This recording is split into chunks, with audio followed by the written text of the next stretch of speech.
Reach, Young Adult Ministry Sermons online from Tuesday, October 29, 2019 by Philip Jackson, pastor to young adults at Evergreen Church in Tulsa, Oklahoma, from the series 1 Samuel, entitled Collateral Damage, from 1 Samuel 21, 1-9, and 22, 6-23.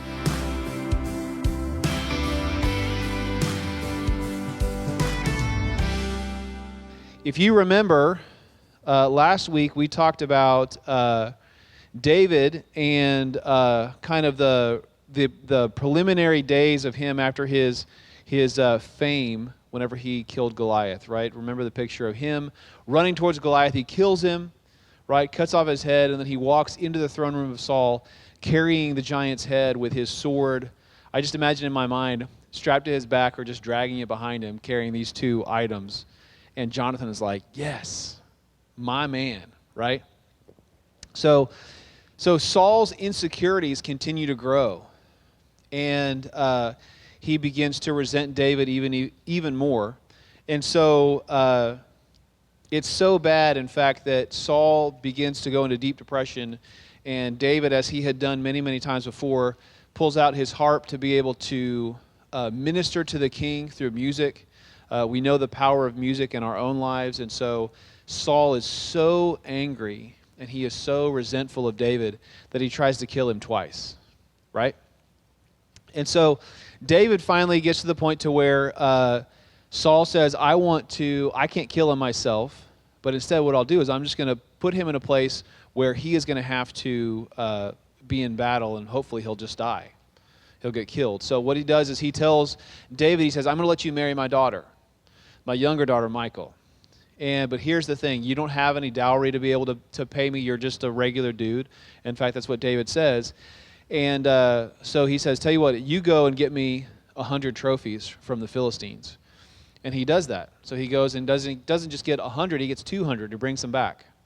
And trophies that Saul chose was he wanted him to bring back parts of the Philistines' bodies. So Philistines were, at that time, considered unclean people, right? These were uncircumcised men. And so Saul was like, hey, I want you to bring me back 100 foreskins. And David was like, challenge accepted. And so he goes and he brings back 200. And so I know this is, in the cultural context, yes, I know. In the cultural context of this, you got to understand, this is there's only one way those guys are giving this up, right? So he goes and he kills 200 Philistines. He brings these trophies back, and he marries Saul's daughter. I know. It's only awkward if you make it awkward. That's exactly right. So anyway, as you can imagine, this picks a fight with the Philistines. And so what happens is that David now is not only has he killed Goliath, their champion, but also he has just gone out and raided the Philistines and killed a bunch of them, right? And so the Philistines, they don't like them some David at this point, right? So this is what Saul's hoping to do. He's hoping to provoke the Philistines, and he keeps sending David out to battle to fight the Philistines. But every time he sends him out, no matter how many times the Philistines fight with him, David comes out victorious. And Saul this gets old. He's like, I just want you to die. So finally, everything comes to a head, and Saul decides he's just going to go down there and he's just going to kill David. And so Michal, his daughter, hides David, and she helps him escape the city. And so Saul then begins to hunt David. And so what we're going to look at tonight is what happened in those few days after he began to run away. So this starts the beginning of a saga for David, where he is constantly running from Saul. And as you can imagine, when sinful people get involved, there's collateral damage. Sinful people do stupid things, right? Because when we are in our sin, we are insecure because we are feeling conviction. And so because of our insecurity, we do stupid things and we hurt people. Hurting people hurt people, as the phrase goes. So turn over to 1 Samuel chapter 21. We're going to look at what happens. So David, he runs to this city called Nob.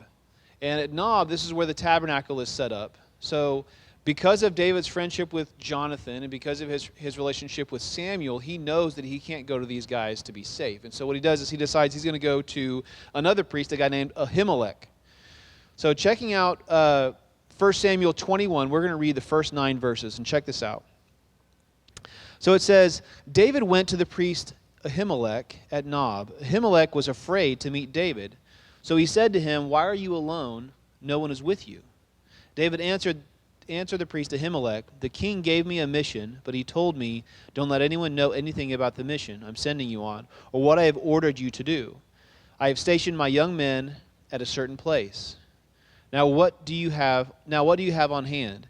Give me 5 loaves of bread and whatever can be found.'" I'm going to pause right there. So David says, "Hey, listen, I'm in a hurry. The king sent me on a mission. I can't really tell you what the mission is. It's super secret. But all I know is, like, I just had to leave town. So do you have any food laying around?" So he says, "Do you have anything?" So here's what Ahimelech says. He says, verse 4, "The priest told him, 'There is no ordinary bread on hand. However, there is consecrated bread, but the young men may eat it only if they have kept themselves from women.'" So pause again. So essentially what Ahimelech is saying is that, so in the tabernacle, back in ancient Israel, right, so you have the outer court. This is what finally was constructed in the form of the temple. You had the outer court of the tabernacle, and inside the inner court, you had different portions that were allowed by different people to go in. And in the inner part, there was what's called the Holy of Holies, right? And so inside the Holy of Holies, there was this table called the showbread table, right? And so what they would do is the priest would bake loaves of bread, and they would bring it in hot from the oven, and they would lay out 12 loaves of bread, one for each tribe of Israel. And so it would sit there as an offering to the Lord, signifying his provision.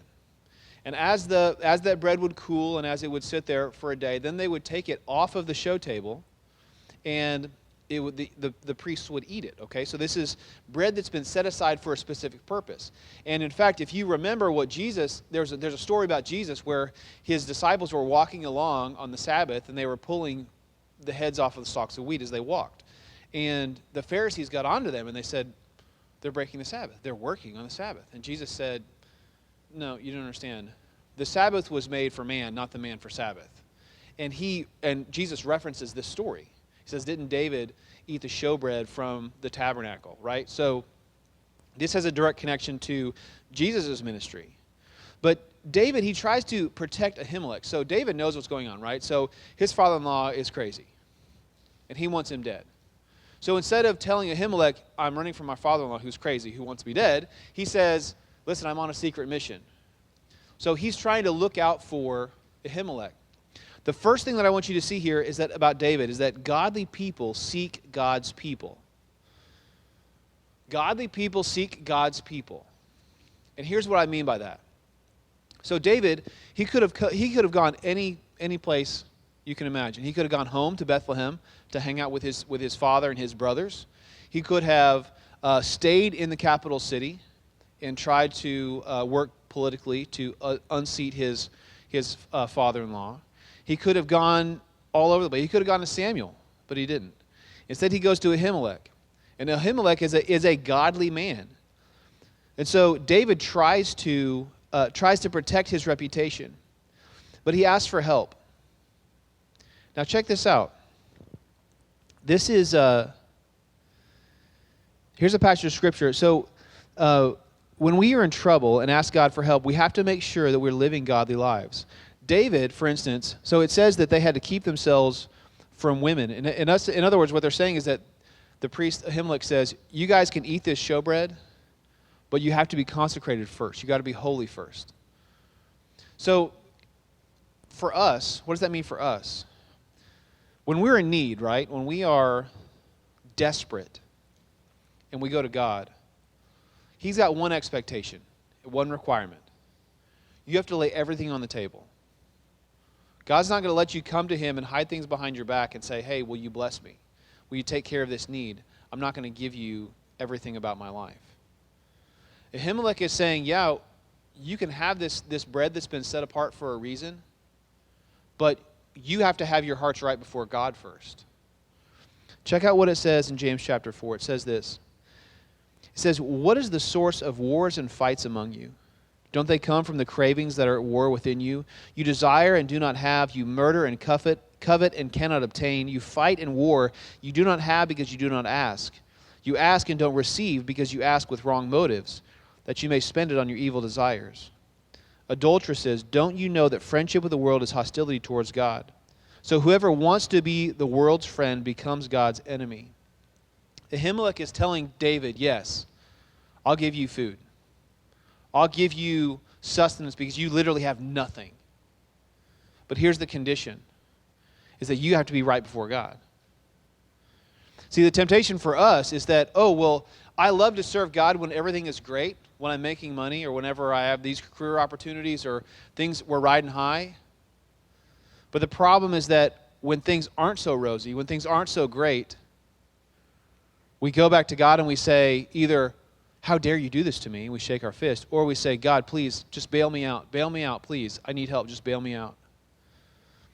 But the truth is that God wants all of you. He doesn't just want your stuff. He doesn't just want your commitment in this season. He doesn't just want your little things. He wants all of you. So Ahimelech is telling David, yeah, this is God's house. We'll take care of you. But here's the condition, is that you've got to be all in. The temptation is that, you know what? I'm going to serve God as long as I am in this dark season, and once I'm out of this dark season, I'm good. There are whole movements that have been built on the idea that God just wants you to be successful and be awesome and be happy. But the truth is that God wants you to be holy. He wants you to have a relationship with Him, and the only way that you can do that is if you are completely all in, 100%, all chips in the middle of the table. So David asked for help, right? He asked for food. But then what else did he ask for? Okay, so remember our context here. When David fought Goliath, just a few weeks maybe before this, there were only 2 swords in the entire kingdom of Israel. Okay, so we're in the middle of the Bronze Age here. The thing that made the Philistines so deadly was that their culture had perfected this art of combining metal, iron, with tin and creating bronze. It's harder than iron. It could take more abuse than iron. And so what happened was they began to dominate the region because of weaponry. And because of this, they didn't allow any blacksmiths in the nation of Israel. So remembering our text from last week, the only 2 swords in all the kingdom of Israel belonged to Jonathan and Saul. So David, he kills Goliath. So a sword is a big deal. So David then, he asks for weapons, right? So check out verse 7. It says, let me back up here. So verse 5. David answered him, I swear that women are being kept from us, as always, when I go out to battle. The young men's bodies are consecrated, even on an ordinary mission. So, of course, their bodies are consecrated today. So the priest gave him the consecrated bread, and there was no bread there except the bread of the presence that had been removed from the presence of the Lord. When the bread was removed, it had been replaced with warm bread.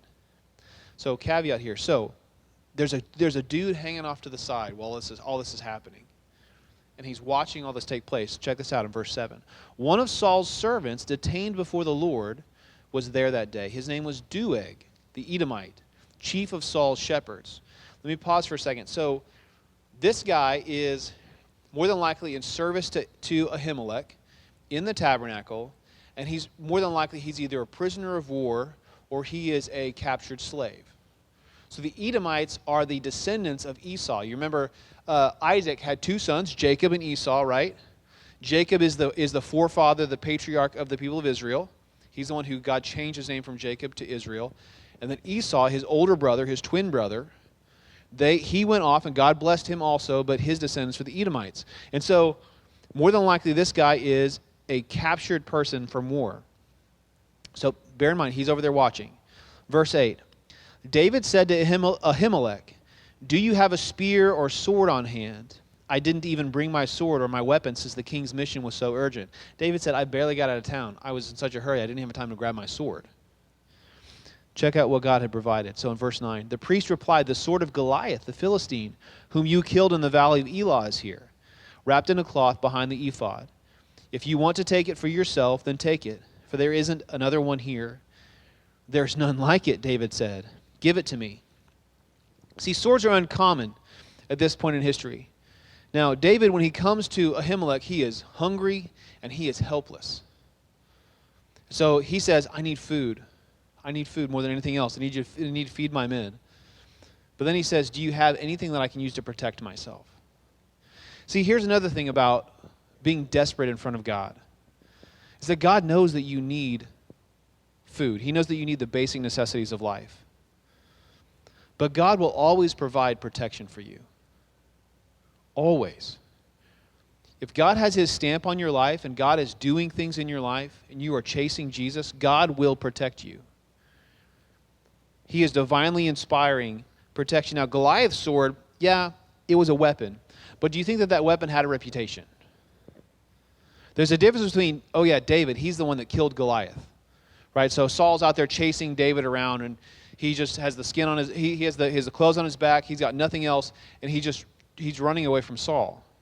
There's a difference between that picture and David in front of soon-to-be 600 men with the sword of Goliath on his back, the giant that he slayed with a sling and a stone, the same sword that cut off Goliath's head. Now we have a reputation. Now we have a picture. God is making a point here with David. He is making a very, very strong point. He's saying not only is David taken care of, but David is protected. Your basic needs are met because you have come to God in a holy and consecrated way, and I'm going to provide not only protection, but I'm going to provide a reputation. See, here's the thing about people who chase Jesus, right? Is that we have this image of godly people as being these meek and mild little weakling people. But the truth is that a real Jesus chaser is someone who is terrifying to the world. And they don't want that person around. They hate them. Because to be a friend of God is to be an enemy of the world. So you have to ask yourself the question, how well do I fit in? Do I fit in well? Am I coasting? Is there any pushback against my life? And if so, if you're fitting right in with the culture, if you're fitting right in with how things are, if there's no tension in your life, that's a good indicator that you're not being obedient to what God's called you to be. Because Jesus said we will have trouble. There's no way around it. When we are in trouble, we need to run to God's people and seek two things, spiritual nourishment and protection. David knew if I go to Ahimelech, he will help me. See, there's also a whole nother message here about community, about where you run when you are in trouble. Where do you go whenever you have nowhere else to go? Do you go to people who are going to direct you back to the Lord, or do you run to people that are going to help you get caught up in your emotions and work through all of your issues, and they're going to wind you up and they're going to send you out back into the world? Or do you have people that when you come to them, that they're going to look you in the eye and they're going to say, okay, I see that you're upset, but here's what the truth is. I see that you really care about this and that you've been wounded, but here's what the truth is. Because the truth doesn't care about your feelings. Feelings can be deceptive. They're great to talk about. They make me feel good. But feelings don't change anything. Feelings are deceptive. They deceive you. They make you bury truth down inside of you that you don't want to acknowledge, because acknowledging the truth is hard. Because acknowledging the truth means that I've got to be humble before God. That means that I've got to acknowledge that I don't know what I'm doing. There's a passage in Hebrews and another one in Proverbs that says, don't despise the conviction of the Lord, because whom the Lord loves, he convicts. Think about this. The people that you run to in your life are so important because they set you on a course. And how they react to the stresses in their life, how they react in the stresses in your life, have to point you to Jesus. And if they don't, the end will be destructive. This is a hard part. So now, bear in mind, Doeg, this guy here, this Edomite, is hanging out and he's watching. Now, he saw all this go down, and he runs back and he tells Saul what happened. So, as you can imagine, Saul is not happy. He's furious. And so he summons Ahimelech and all of the priests from Nob. There's 85 of them. Flip over to chapter 22. We're going to have to skip some parts here because we don't have time to go through all of it. In chapter 22, verse 11, check this out. The second thing I want you to see in this passage of Scripture is that God's people seek the truth and protection from sin. Look at how Ahimelech responds to Saul. Verse 11 of chapter 22. The king sent messengers to summon the priest Ahimelech, son of Ahitub, and his father's whole family, who were priests in Nob. All of them came to the king. Then Saul said, "Listen, son of Ahitub." He says, "I'm at your service, my lord," he said. Saul asked him, "Why did you and Jesse's son conspire against me? You gave him bread and a sword and inquired of God for him, so he could rise up against me and wait in ambush, as is the case today." Hold up a second. The world is full of people sinful people, who only care about themselves. Remember who we're dealing with here. The crazy king. He's obsessed with his own persona. He's obsessed with his own following. He hates David because David is so successful. One of the things that you can tell about sinful people is that they are obsessed with themselves. And the only way that they can make themselves feel taller is if they cut you off at the knees. These are destructive people. Their sin is making the decisions for them. But here's the other thing, though, is that just because you're innocent doesn't mean that you get a pass for persecution. Saul did not have a problem with Ahimelech before this started. Saul had a problem with David. And because of David, Ahimelech is collateral damage, right? Collateral damage is what happens whenever the military comes in and they drop explosives, and those explosives, they destroy their primary target, but there's also other things that are caught up in the explosion. Collateral damage are the homes that are destroyed when a terrorist leader is killed. Collateral damage is when landscapes are changed because of ordinances that are dropped. Okay, they aren't their primary target. They are impacted just by being there.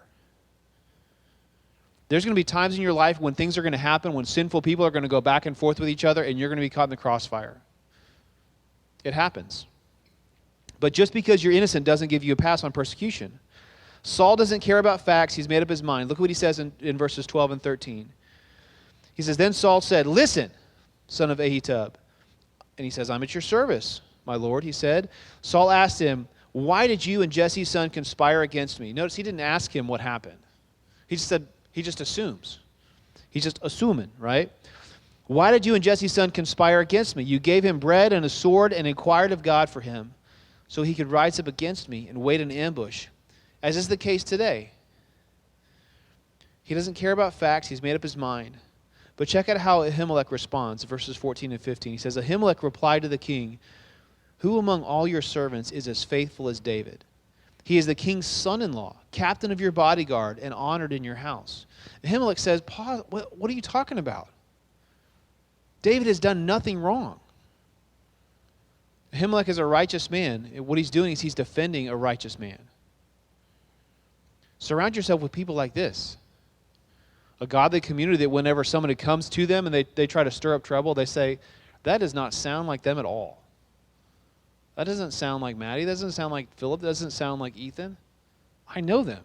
That's not who they are." Surround yourself with these kinds of people. God's people should always try to protect those who are hurting. So think about this. Not only that, but check out what else Ahimelech says in verse 15. "Was today the first time I inquired of God for him? Of course not. Please don't let the king make an accusation against your servant or any of my father's family, for your servant didn't have any idea about all of this." He's saying, look, Is this the first time I prayed for David? Absolutely not. Is this the first time I've stepped in to help your family? Absolutely not. But he says, please, Saul, don't do this. Don't do this. Because these are going to be consequences that you're going to have to live with. See, God's people should always try to protect those that are hurting. Ahimelech tries to make a case for David, and then he tries to protect Saul's reputation. But Saul is so blinded by his sin that he has one priority alone, and that is to make people suffer. Innocent people get drawn into sin. Because hurt people, and sinful people are dumb. They are. Sinful people act dumb. I don't know about you, but there have been times in my life where I have made stupid decisions. Not the one that gets me in trouble. It's the one that prepares me to get into trouble. Right? It's not I'm going to do something stupid. It's, I'm going to go ahead and I'm going to pound 5 beers and then I'm going to go try something stupid. Right? The primary decision wasn't, I set out to do this. It was, I started out and I made compromises in my own self here. That led to this, which is the thing that I'm having to deal with the consequences of later down the road. We got to remember that Satan is smart. He loves to use people in a way that will hurt other people, and they don't even know what's going on. Some of you guys are carrying things that other people have done to you, or that other things that have happened, and you were just in the presence of a situation that was destructive, and you got sucked into it, and as a result, you got hurt. But I want to tell you that doesn't change how God sees you. I loved what Tucker said. It's absolutely true. We put ourselves here at this level, and we think that this is what God expects from us. God has one expectation from you, and that's you're a dirty, rotten sinner, and you're going to sin. You're going to screw up. That's his one guarantee. He says, you know what? When I look at Philip Jackson, I know that he is going to screw up. I know that he's going to be a sinner. I know that he is going to hurt me. I know that he's going to hurt his family. I know that he's going to do all of these things and violate my trust. That is what God expects from me. And yet, while I was still a sinner, Christ died for me. And yet, he loves me in my fallen nature when I abuse him over and over and over again. The truth is that God has one expectation of you, and that is you are going to be a sinner. You're going to do it. And yet, if you have trusted in Jesus, in the pure blood of Jesus Christ, when God the Father looks at you, he sees nothing but his Son. That's incredible to me. God's people, they seek truth, and they try to protect others who are being dumb. But the truth is that sometimes we get hurt in that process. The last thing I want you to see here is that God's people have one fate. So Ahimelech, he could say, you know what? You're after David, you go get David. But Saul, he's got one thing in mind. He's got to make a point. Look at how this ends up. Sinful people are so blind sometimes. Verse 16. But the king said, you will die, Ahimelech, you and your father's whole family. Then the king ordered the guards standing by him, turn and kill the priests of the Lord, because they sided with David. For they knew he was fleeing, but they didn't tell me. But the king's servants would not lift a hand to execute the priests of the Lord. So the king said to Doeg, go and execute the priests. So Doeg the Edomite went and executed the priests himself on that day. He killed 85 men who wore linen ephods. Those are the priests. He also struck down Nob, the city of the priests, with a sword. Both men and women, infants and nursing babies, oxen, donkeys, and sheep. Sinful people are blind, and they do stupid things. So what's interesting here is that Saul, he commands his most trusted soldiers, his bodyguards, to violate the 6th commandment, thou shalt not murder. People who are blinded by sin are irrational, they're destructive, they do stupid things, and you can't reason with them. I've got people in my own family who are caught up so much in their sin, they will not humble themselves before the Lord, and as a result, they keep hurting people. If you see something in someone's life where they repeatedly hurt people over and over and over again, that is a great sign that they've got sin in their life that they will not repent of. If you have hurts in your life where you have hurt person after person after person, that's a great indication that you have things that you need to make right with the Lord. Because sinful people are dumb. And they're destructive. They're irrational. They try to get others to join them in their sin as leverage. Think about this. If those bodyguards had turned and obeyed Saul and killed Ahimelech and all the priests, now Saul will be able to say, oh, you guys are so much better than me? When you killed 85 priests and all those women and children? You think you're great at this, right? This is blackmail. This is what sinful people do. They're not content to stay in their sin by themselves. Instead, what they do is they try to force other people to compromise their own values so that they can then use that as leverage to get them to do other things for them. A godly person is someone who seeks truth and tries to protect people. An ungodly person is someone who tries to get you to compromise your values so that then they can use that as leverage against you.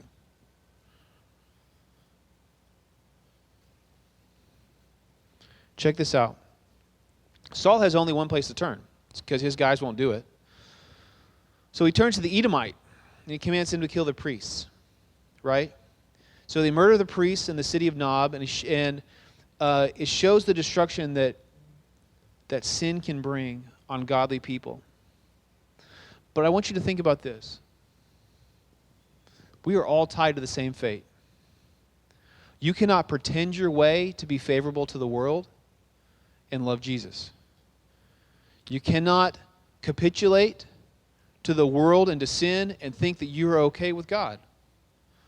You cannot live your life in a way that's friendly to the world and dabble around the edges and expect your relationship with God to be okay. It just doesn't work that way.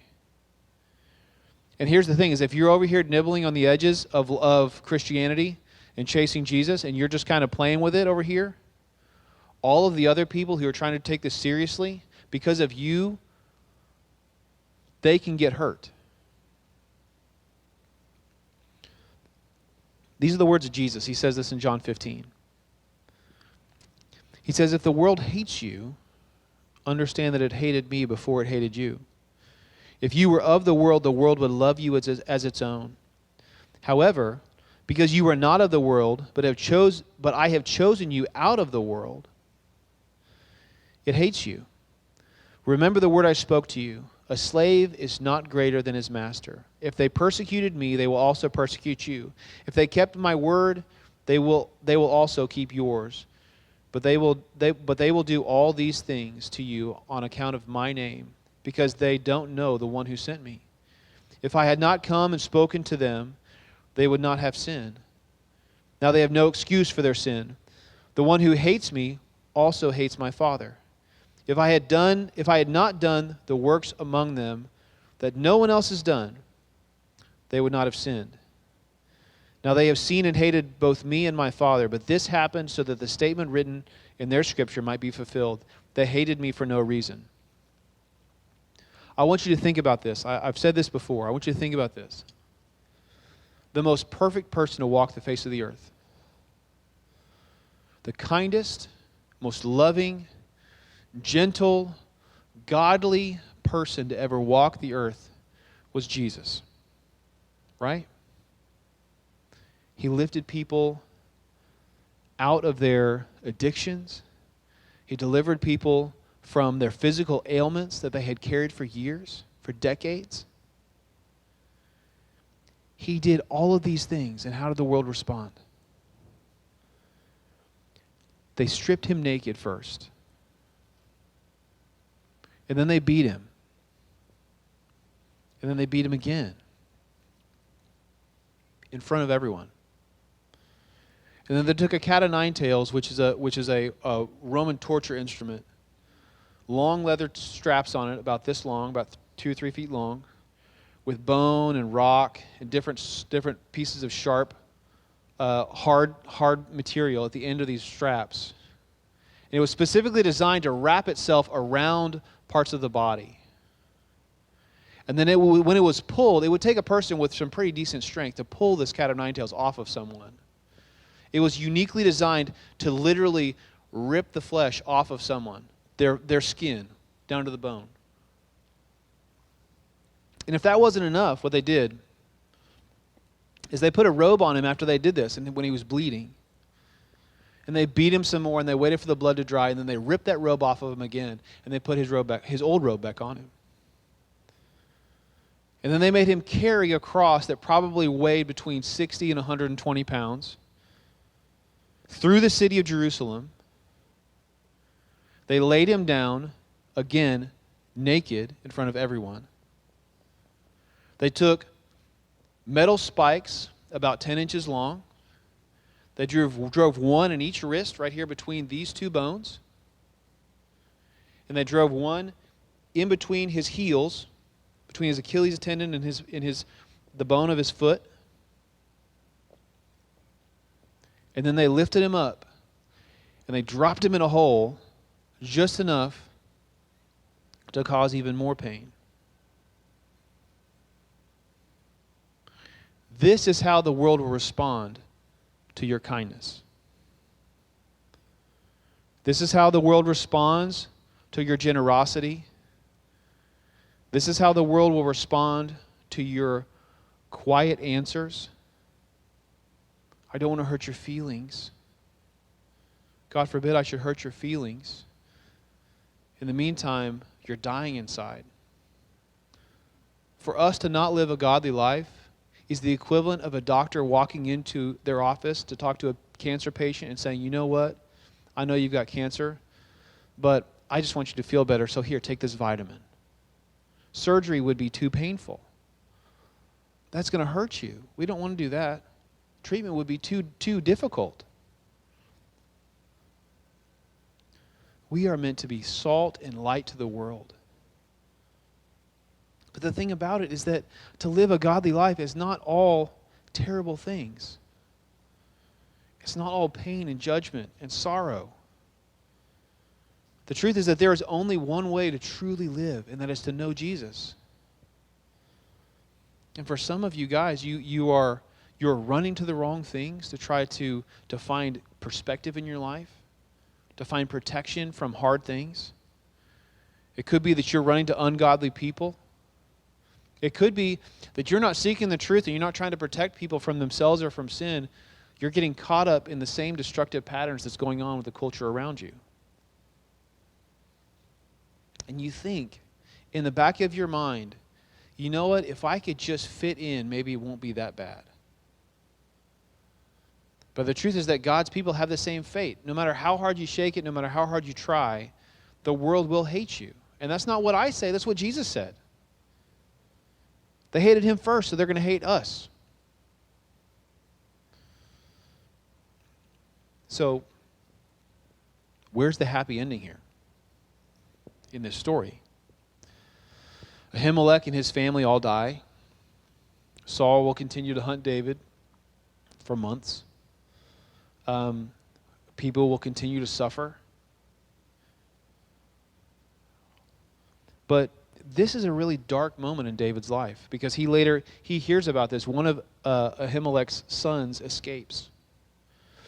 And he finds his way to David. And David gives him shelter, and he becomes part of David's cohort.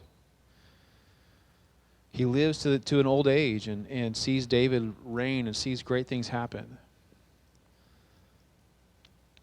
Here's my encouragement to you. We're about to go on a retreat, right? About to go together for a couple of days. We've set aside a weekend, all the other stuff that we could do. And here's what I want to encourage you, is that God has laid a foundation of people in your life to help build you into the person that he wants you to be.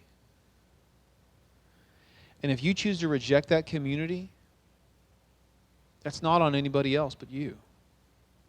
It's just not. I know what it's like to be in my 20s and not feel like I have community. I know that. I know what it's like to sit at home after I've worked a full day and thinking, well, I guess I'll just hang out at the house today, or maybe I'll just surf on the internet, or maybe I'll just do, I had those feelings. Guys, I know what it means to be young and lonely. And I want to encourage you that you have a gift here in this place. You got a gift with this community of people. And I want to encourage you in two things. The first is to cultivate an atmosphere where people want to come, where they want to run when they're in trouble. And two, I want to challenge you to be people of courage. People who will stand up and protect those who are being hunted. To be someone who will speak truth, because that's where true redemption comes from. And be someone who's not afraid, who confidently looks at the world and what's happening and invites people to come along with you. Be a person of courage, even when you know that your fate is fixed.